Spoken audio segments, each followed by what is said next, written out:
Hello, everyone. I've just got a quick screencast here to show you some of the predictable supports that we're using in Canvas for social studies, some of the basic things that we might help to increase accessibility for students on almost any assignment that you might do. And this is what we're attempting to use at this point in freshman social studies classes for the most part.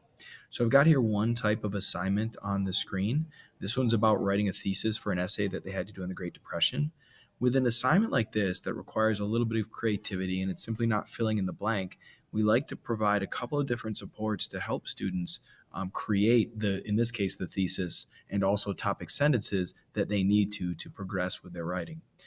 We have a Google Doc linked here that again they can make a copy of and use as their thesis writing worksheet. And if I open it up here, their thesis writing worksheet kind of looks like this. We've color coded aspects of it, but it basically shows them what they need. It's got blanks, it's like a traditional worksheet, and the student can use this. They can make a copy of this, they can type right on it, or again, they can go back and use a hard copy that we would offer them at the center of the table, or center table in my room in this case.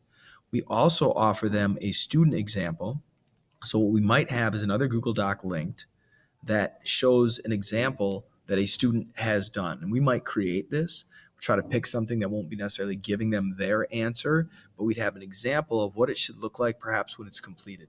Now, we can't do this with every single assignment that we do. If it's simply a read and answer out of the textbook, obviously a student example doesn't work well there. But in the writing process and research process, we can often give them examples of things that they can use. And in this case, it's all in the same assignment. So it's in the same spot for them.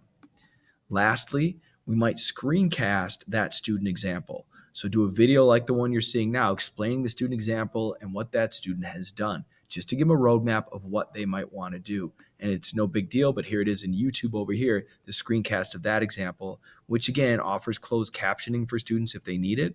And they can also change the language if they needed to as well. It's one of the benefits of putting it in YouTube for them to view it there.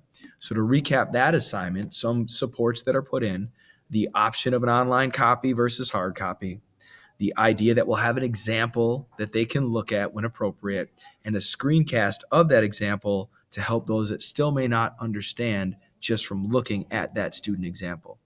I'm going to look at another type of assignment here real quick. This is a more traditional type assignment where we might have them read a section out of the textbook and answer questions. Here's one where we may not see a student example because it just may not be appropriate for this type of assignment. But what we do is we offer, again, the textbook, the hard copy in the classroom. We will link the textbook section here as a PDF using text help where they can use all kind of the Google read and write functions that you would in a Google Doc. So having that scanned in and using text help for students to either have it read aloud to them, or what I find students often doing is highlighting and using the dictionary to figure out what words mean when they get stuck at a particular part of the assignment. If I go back to that assignment here quickly, we would also, again, obviously link the assignment, the questions that they need to answer as a Google Doc. So they would be able to open this. They could open the assignment and, again, make a copy of this if they choose and type up their answers. Or we'd always have the hard copy, again, in my classroom at the front table as a support for them. Those are a couple of the predictable supports we use. I mean, we use other things that are physical and in the classroom, like a word wall. But as far as the online ones go, this is just a brief summary of some of the main ones that we're using for students in class. Thank you.